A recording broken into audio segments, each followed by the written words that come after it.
Welkom terug. Wat gebeurde er deze week allemaal in Zeeland? Tijd voor het weekoverzicht. Het verhaal van deze week was toch wel de reparatie van de tunnelscheur. Want zomaar even op familiebezoek gaan of naar een uitwedstrijd met je voetbalteam aan de overkant, het zal begin volgend jaar niet gaan. Want de sluiting van de Oostbuis van de Westerschelde-tunnel voor 4 maanden vanwege de reparatie van de 30 meter lange scheur gaat grote gevolgen hebben. En het is de vraag of iedereen die al kan overzien. Er liggen nog 2 scenario's op tafel voor de Westbuis die wel open blijft. De ene is blokrijden, dat wil zeggen het ene uur de ene kant rijden, de andere kant die mag het andere uur rijden. En het tweede scenario wat nog overgebleven is, dat is eenrichtingsverkeer en dat betekent van noord naar zuid. En voor de andere kant moet je via Antwerpen. Het is kiezen tussen 2 kwaden. Als de keuze valt op blokrijden moet het verkeer dat gebruik maakt van de tunnel drastisch omlaag. En dan komt er een reserveringssysteem. Als we dat invoeren, ja, dan moeten we ook wel keuzes maken. Wie mag wel, wie mag niet. Nou, dat is een hele uitdaging en ik ben daar nog mee aan het puzzelen.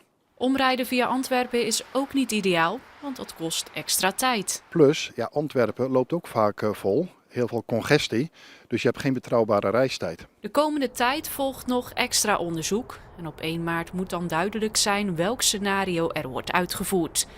Het blijft een lastig dilemma. Het is enorm complex, het is een grote uitdaging en ik vind het ook niet makkelijk. Maar het moet gebeuren, niemand heeft om die scheur gevraagd, dus die moet gerepareerd worden, zodat we ook weer de toekomst in kunnen met de tunnel. Maar ik zal inderdaad, als we er eenmaal achter staan, een zucht van verluchting geven. 2-richtingsverkeer in de Westbuis die nog wel open blijft, blijkt technisch niet haalbaar. Het advies van de mensen is: werk vooral thuis in die maanden. Er komen wel meer overtochten van de Westerschelde-ferry en ook meer bussen. Maar natuurlijk niet iedereen kan thuiswerken. Denk aan mensen in de ploegendienst. Bij chemiebedrijf Yara in Sluiskil staat volgend jaar de grootste onderhoudsstop ooit op de planning. Die valt deels samen met de reparatie aan de tunnel. Voor het onderhoud zijn 10 weken lang 1500 extra mensen nodig. En die komen uit alle hoeken van de provincie. Bereikbaarheid gedurende de stop, met name voor de mensen die nodig zijn, dat is eigenlijk op dit moment onze grootste zorg. En uiteraard ook voor de eigen medewerkers, ook richting de ploegen. Dat je ziet dat ploegenmedewerkers die uit de nacht komen en een nacht hebben gewerkt, dat je die vlot en veilig ook naar huis wil sturen. En dat die ook snel weer thuis kunnen zijn om hun bed in te kruipen en nodige rust te kunnen pakken. Ja, nu is dus nog niet duidelijk wat ze met de Westbuis gaan doen, hoe ze dat verkeer gaan regelen. Wat zou voor jullie een oplossing zijn? Nou, wij gaan niet over de tunnel zelf en de oplossingen. Daar zijn experts voor en veiligheidskundigen en verkeerskundigen en uiteindelijk ook de bestuurders die daarover gaan. Maar nogmaals, wij hopen wel dat er rekening wordt gehouden met ons, zodat ze een oplossing kiezen die flexibiliteit biedt en die ons de mogelijkheid geeft om deze grootste onderhoudsstop ooit vlot en veilig te kunnen uitvoeren. Zeeuws-Vlamingen die vaak door de Westerschelde-tunnel moeten, reageren geschrokken. Nu duidelijk wordt wat de reparatie van de scheur in de Oostbuis, dus die van Terneuzen richting Borselen, voor hen gaat betekenen. Alle woon-werkverkeer, ja, dat is toch dramatisch. Daar moet je toch niet aan denken dat je misschien 1,5 uur per dag extra moet gaan rijden. Het wordt wel een dingetje, ja. Het wordt eigenlijk een drama, denk ik. Wij hebben nu eindelijk een verbinding gewoon naar Nederland toe. En dan moet er weer een stuk dicht. En de vraag is nu, wat gaat er gebeuren met de Westbuis? Wordt het om het uur blokrijden of moeten de Zeeuws-Vlamingen omrijden via Antwerpen? Blokrijden, ja, tuurlijk. Want dan moeten wij helemaal over Antwerpen. Nou, dat is dus 50, 60 kilometer om. Kom. Ja, dat wordt enorme wachttijden, denk ik. Ik denk dat het beter is dat we heen over Antwerpen en dan terug nog gewoon via de tunnel kunnen. Provincie Zeeland moet dus kiezen tussen 2 scenario's.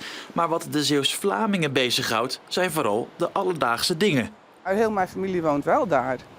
Dus je voelt je eigenlijk toch wel een beetje dat je 4 maanden eigenlijk niet meer zo lekker naar de familie toe kan. Ik heb mijn kinderen in Alkmaar, Breda, Arnhem wonen en Amersfoort mijn familie. Dus ik ben ongeveer 1 keer per week wel op pad. Laten we zo zeggen, dan zijn we weer helemaal geïsoleerd. Hè? We hebben ook een bedrijf, we moeten ook goederen afleveren aan de andere kant van de tunnel. Dus ja, het gaat behoorlijk impact hebben, ja. Net als deze mensen spreekt ook het bedrijfsleven zich uit. En zij hebben een overduidelijke voorkeur voor het blokrijden. De andere optie is namelijk dat alle goederen via Antwerpen worden geleverd. En ja, dat kost tijd en tijd is geld. Dus nee, Het lijkt er niet op dat iemand zit te wachten op die 4 maanden zonder oostbuis. Maar ja, Aan de andere kant, zo'n tunnel moet ook gemaakt worden. Ik heb ook, als ik de oplossing had, ik kan hier klagen. Maar als ik de oplossing zou hebben, dan zou ik het wel zeggen. in maart neemt de provincie Zeeland een besluit over wat er met het verkeer in de Westbuis gaat gebeuren. De hele maandag zorgde een gekantelde vrachtwagen op de A58 voor hinder. Ter hoogte van Rilland was de vrachtwagen overdwars over de weg komen te liggen. De bestuurder van de vrachtwagen was na het ongeluk aanspreekbaar, maar is wel naar het ziekenhuis gebracht. Verkeer moest omrijden via de Oude Rijksweg langs de A58. Misschien herinner je deze beelden nog van de vuurwerkbom die afging bij een zorgcentrum in Oost-Soeburg op Oudejaarsdag, ruim 2 jaar geleden. In de rechtbank eiste het Openbaar Ministerie maandag werkstraffen variërend van 70 tot 160 uur voor de 3 jonge mannen van begin 20 jaar oud.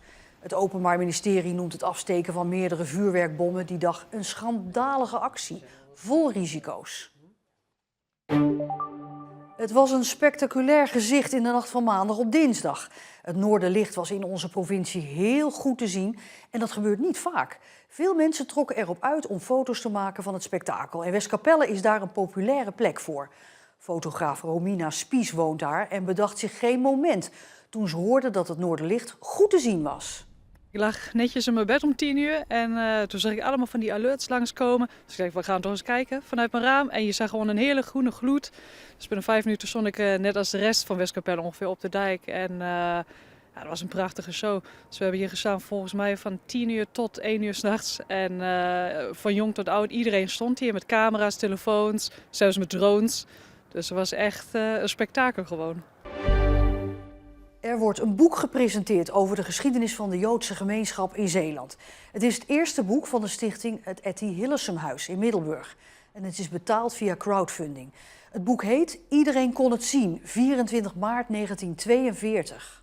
Wat er op die datum gebeurde is dat alle Zeeuwse Joden op transport werden gesteld naar Amsterdam. Ze moesten allemaal in Amsterdam gaan wonen. Dat was maar tijdelijk, want daarna moesten ze naar Westerbork. En ja, wat er daarna gebeurde, dat is de echte Holocaust. Werden ze op transport gesteld naar Oost-Europa, de concentratie- en vernietigingskampen. Dus het hele overgrote deel van die mensen is omgekomen daar. De gebeurtenissen op 24 maart 1942 werden nooit eerder zo gedetailleerd beschreven. De stichting het Etty Hillesumhuis hoopt meer boeken uit te kunnen brengen over Joden in Zeeland. Zeeland heeft te maken met hoge kosten voor jeugdhulp. In onze provincie krijgen relatief meer kinderen en jongeren deze hulp dan landelijk. Een intern onderzoek naar waarom de kosten hier zo hoog zijn is nu klaar. Maar een helder antwoord is er niet, zo blijkt.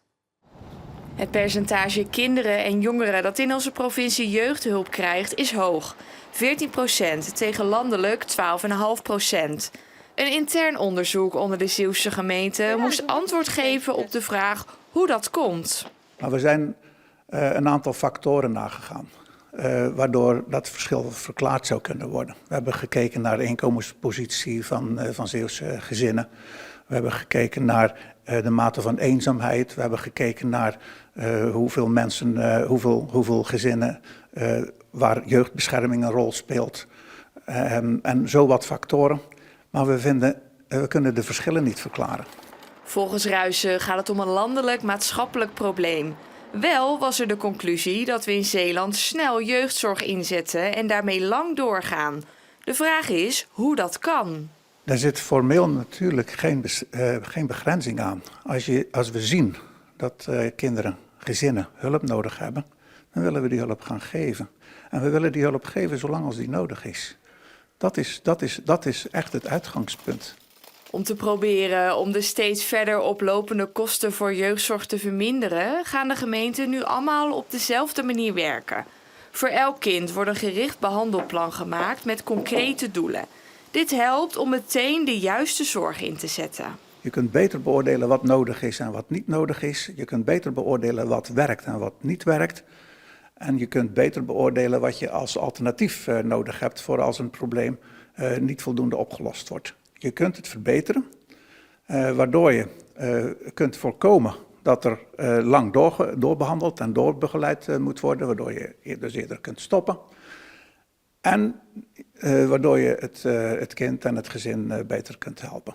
En het gevolg is hopelijk dat de uitgaven kunnen dalen. Zeeland heeft uit Europa de afgelopen 4 jaar 63 miljoen euro aan subsidie ontvangen. Blijkt uit cijfers die het consultatiebureau ERAC bij heeft gehouden. Koploper in Nederland is Zuid-Holland, die 2,4 miljard euro kreeg.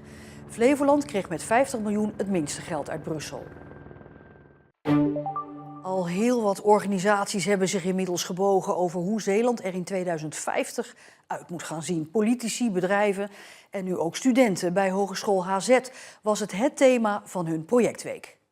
Alright, welcome all. Zo'n 300 studenten van de HZ buigen zich tijdens een projectweek over concrete opdrachten van organisaties en bedrijven in het kader van het plan Zeeland 2050 van de provincie. Wij gaan proberen om mensen hier in Zeeland weer aan te sporen om meer in de zorg te gaan en ook in de zorg te blijven. We zijn bezig om, er staat een vraagstuk, hoe kunnen we ervoor zorgen dat de thema's water, energie en voedsel gaat leven onder een breed publiek in Zeeland. Goed dat ze nu de studenten erbij betrekken, want daar gaat het natuurlijk om in de toekomst. Commissaris Hugo de Jonge benoemde het dit jaar nogmaals in zijn nieuwjaarstoespraak. De provincie moet groeien. De kern van het plan Zeeland 2050 is dat extra Zeeuwen nodig zijn om de voorzieningen op peil te houden.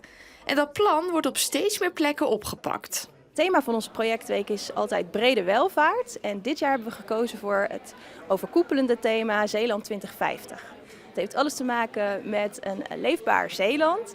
En binnen onze projectweek werken de studenten aan vraagstukken rondom vitaal wonen, vitaal leven, vitaal werken. Er zijn verschillende bedrijven en organisaties die meedoen aan de projectweek. Zoals de gemeente Rijmerswaal, Douw en de Rabobank. En zij hebben een concrete vraag neergelegd bij de studenten. We zorgen dat ze gaan kijken naar hoe kan de Rabobank de eiwittransitie stimuleren. Dus de vraag is hoe zorgen dat Zeeland 2050 meer plantaardig eten op het bord ligt van de Zeeuw. De vraagstukken waar studenten aan werken zijn heel concreet. Het gaat vaak ook over de eigen doelgroep. Dus ze mogen ook onderzoek doen onder leeftijdsgenoten, soms ook onder mensen die ze kennen vanuit hun woonplaats. Dus daardoor wordt het concreter. Ze mogen zelf echt meedenken over die toekomst van Zeeland. Ja, ik heb ze uitgedaagd met de vraag, als ik 30.000 euro zou hebben voor het project op te richten, hoe zou dat dan eruit zien? Dus ze gaan ook voor mij echt die praktische slag toepassen, zodat ik eventueel vrij makkelijk het plan kan gaan uitvoeren. En dat is een beetje afhankelijk van waar ze mee komen, maar ik hoop dat ze me inspireren om de juiste volgende stappen te zetten. En ondanks dat 2050 nog ver weg voelt, weten de studenten er wel raad mee. Ik doe de opleiding communicatie en daarvoor liggen de banen ook wel eigenlijk veel in de Randstad. Wat mijn interesses zijn. En daarom lijkt het me wel leuk om nu vooral bezig te zijn met kijken hoe je deze banen ook aantrekkelijk zou kunnen maken in Zeeland. Ik vind het wel interessant, omdat ik er dan normaal eigenlijk niet bij stilsta. En nu zijn we er toch mee bezig, dus ga je wat bewuster over nadenken. De toekomst van de vis- en schaaldiersector staat onder druk. Er wordt minder gevangen en vooral de jeugd eet ook minder vis- en schaaldieren. En daarom is de sector op zoek naar oplossingen. En dat hopen ze gevonden te hebben met het oprichten van SeaNext. 2 dagen lang komen allerlei bedrijven die met vis- en schelpdieren te maken hebben samen in Goes. Van Franse oesterkwekers en scheepsbouwers tot Zeeuwse machinebedrijven.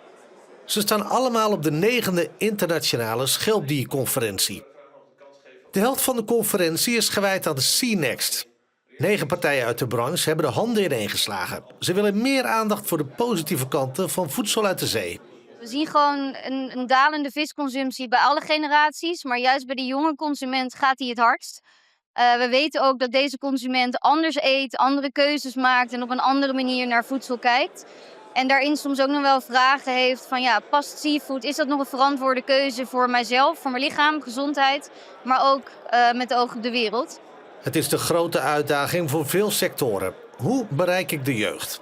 Want ze weten weinig van vis- en schelpdieren en ze kopen ze niet. Hoe wil SeaNext dat verbeteren? Dat zit hem vooral in proeven. Dat zie je ook terug in het onderzoek.